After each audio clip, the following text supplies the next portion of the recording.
대부분의 가해자들이 경찰 조사받을 때는요, 기소될 거라고 생각을 안 해요. 내가 기소를 당해봐야지 정신을 조금 차립니다. 기소 당해도 1심 재판 받으면 나 무죄 나오겠지 이렇게 생각을 하세요. 그런데 제가 뭐라 그랬어요? 1심 재판 무죄율이 1%에서 3% 이 정도 돼요. 그렇기 때문에 99% 사실 유죄 받거든요. 안녕하세요. 이명진 변호사입니다. 변호사님, 우리 채널이 성범죄를 많이 다루다 보니까 피해자들이 많이 시청하는 것 같더라고요. 네, 그런 것 같아요. 그럼 성범죄 피해자들에게 혹시 해주고 싶은 말이 있을까요? 네, 저는 아무래도 성범죄 피해자분들과 상담을 많이 하잖아요. 성범죄를 고소를 할지 말지 고민하시는 분들이 생각보다 많으시더라고요. 그래서 오늘은 성범죄 고소가 고민될 때 체크해야 될 거 3가지 알려드리겠습니다. 성범죄 고소, 고민될 때 체크하셔야 될 점, 첫 번째는요, 멘탈입니다. 내 멘탈이 제일 중요해요. 많은 피해자분들이 고소를 하면 오히려 더 피해를 볼까봐 걱정하는 분들이 있으십니다. 이럴 때 제가 항상 드리는 말씀이 있어요. 가장 어려운 순간은 이미 지나갔다. 성범죄 피해자분들일수록 이거를 좀 염두에 두시는 게 좋을 것 같아요. 가장 어려웠던 순간은요, 피해를 당했던 그 순간입니다.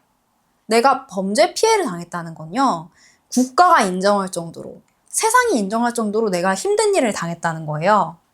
그렇기 때문에 내가 이미 범죄 피해를 당했다면 나한테 가장 어려운 순간은 이미 지나갔다는 거를 아셔야 돼요. 그리고 나는 앞으로 이거를 회복을 해나가는 데 중점을 두셔야 됩니다. 되게 많은 피해자분들이 가해자는 잘 살고 있는 것 같은데 나만 힘든 것 같아요. 이런 말씀을 정말 많이 하세요. 그때 제가 많이 드리는 말씀이 아닙니다. 가해자는 아직 정신을 못 차려서 그래요. 그래서 가해자는 그럼 언제 정신 차리나요? 했을 때 대부분의 가해자들이 자기가 경찰 조사받을 때는요, 이게 기소될 거라고 생각을 안 해요. 이 정도는 할 수 있고 우리가 좋아서 한 일이고 장난으로 한 일이고 이렇게 생각을 하기 때문에 내가 기소를 당해봐야지 정신을 조금 차립니다. 그나마도 많은 가해자들은 기소 당해도 1심 재판 받으면 나 무죄 나오겠지 이렇게 생각을 하세요. 그런데 제가 뭐라 그랬어요? 1심 재판 무죄율이 1%에서 3% 이 정도 돼요. 그렇기 때문에 99% 사실 유죄 받거든요. 1심을 받으면 그때 정신을 차립니다. 그래서 1심 선고 받으면 정신 차리고 법원 들어가기 시작해야지 정신을 많이 차려요.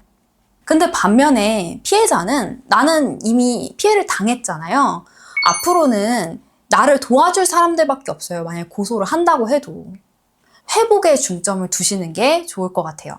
내가 성범죄 고소를 하면 내가 심리 상담도 무료로 받을 기회가 생기고 동행 서비스도 있어요. 병원이나 이제 법률사무소 같이 가드리는 그런 서비스도 있거든요. 그리고 디지털 성범죄다 그러면은 삭제 지원도 무료로 가능합니다. 내가 지금 정신 상태가 어떤가 생각을 해보시고 내가 지금 가장 어려운 순간이 지나갔고 앞으로 회복에 중점을 둬야겠다. 이렇게 생각하셔서 멘탈을 좀 다잡으시면은 성범죄 고소를 할지 말지 결정을 하실 수 있을 거예요. 두 번째, 증거입니다. 디지털 성범죄 같은 경우에는요, 보통 휴대전화에 남아있거나 컴퓨터에 있겠죠? 내가 가지고 있을 수도 있고 상대방이 가지고 있을 수도 있어요. 그런데 상대방이 가지고 있을 때는요, 압수수색을 신청을 하면 되겠죠? 고소장에 상대방의 어떤 휴대전화, 예를 들어서 뭐 갤럭시 S23 모델의 은색 폰이었다 이런 식으로 특정을 해주셔야 돼요. 아이패드다 혹은 뭐 갤럭시 탭이다 이런 식으로 상대방이 어디에 이걸 가지고 있을지를 특정을 해줘야지 경찰도 압수수색을 할 수가 있어요. 그리고 만약에 디지털 성범죄가 아니고 강간 강제추행 같은 성범죄예요. 그랬을 때는요, 해당 장소에 CCTV가 있는지, 예를 들어 모텔이에요. 모텔 복도에 CCTV 있죠. 내가 들어가고 나가는 거 찍히죠? 혹은 그 앞뒤에 카카오톡 같은 거를 반드시 가지고 계시는 게 좋아요. 예를 들어서 뭐 내가 강제추행을 당했어. 기분 나쁘니까 바로 걔한테 너 어제 왜 그랬어? 이렇게 하는 경우 되게 많거든요. 이런 것도 증거로 쓰일 수 있어요. 강간, 강제추행 같은 죄는요, 피해자의 일관된 진술만으로도 유죄가 되거든요. 그래서 이럴 때는요, 내 기억을 더듬어 보세요. 내가 이걸 일관되게 진술할 수만 있으면요, 그것도 증거가 됩니다. 그 다음으로 세 번째로 살펴보셔야 될게요. 실익이에요, 실익. 이때는요, 승소 가능성 아니고요, 실익이에요. 내가 이 고소를 해서 얻는 거. 저는 항상 이제 의뢰인분들한테 말씀을 많이 드리는 게, 이 고소를 해서 당신이 얻는 게 있어야 된다. 승소 여부를 떠나서 패소를 해도 얻는 걸 얻으시는 분이 있고요. 승소를 해도 상처뿐인 승소인 경우도 있어요.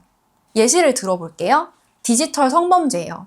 내가 찍힌 것 같은데 확실하지 않고 상대방이 이거 가지고 있는지 안 가지고 있는지 내가 정확히 모르겠어요. 유포될까 불안해요. 이런 경우에는 내가 승소를 하지 못한다고 하더라도 고소를 하면 일단 경찰이 조사라도 해줄 거 아니야. 이 핸드폰에 있는지 없는지, 혹은 뭐 이 패드에 있는지 없는지, 없다 그러면은 그래도 마음이 좀 편안하겠죠? 이런 부분에 있어서 실익이 있을 수 있기 때문에 승소 가능성과 상관없이 이렇게 유포 불안 있을 때는 좀 고소하시는 게 좋은 것 같아요. 근데 또 반면에 강간, 강제추행 같은 성범죄, 특히 굉장히 친한 관계, 내 회사에서 뭐 위계관계가 있다던가 이럴 때는요, 증거가 제대로 없이 고소하면 오히려 무고 위험이 있을 수도 있기 때문에 그냥 고소하고 아님 말고 이렇게 안 될 수도 있어요. 그래서 이런 부분은 조금 조심하시는 게 좋을 것 같아요. 아유, 그래도 우리 관계가 있는데 내가 엄청 억울한데 그래도 참아야지 하시는 분들도 계시거든요. 이런 사건을 몇 년이 지나서 고소를 하려고 하잖아요. 솔직히 안 될 확률이 너무 커요. 증거가 제대로 없어도 나 이거 여기서 꼭 짚고 넘어가야겠다. 안 그러면은 이거 난 평생 생각나겠다 하시는 거는요, 최대한 빨리 고소하시는 게 좋을 것 같습니다. 네, 오늘은요, 성범죄 고소, 고민될 때 체크리스트, 멘탈, 증거, 실익에 대해서 알아봤습니다. 이런 거를 혼자서 판단하기가 어려우실 수 있어요. 그럴 때는요, 아래 번호로 전화를 주시면 어떻게 판단하셔야 되는지 최대한 열심히 설명을 드리겠습니다. 지금까지 이명진 변호사였습니다. 감사합니다.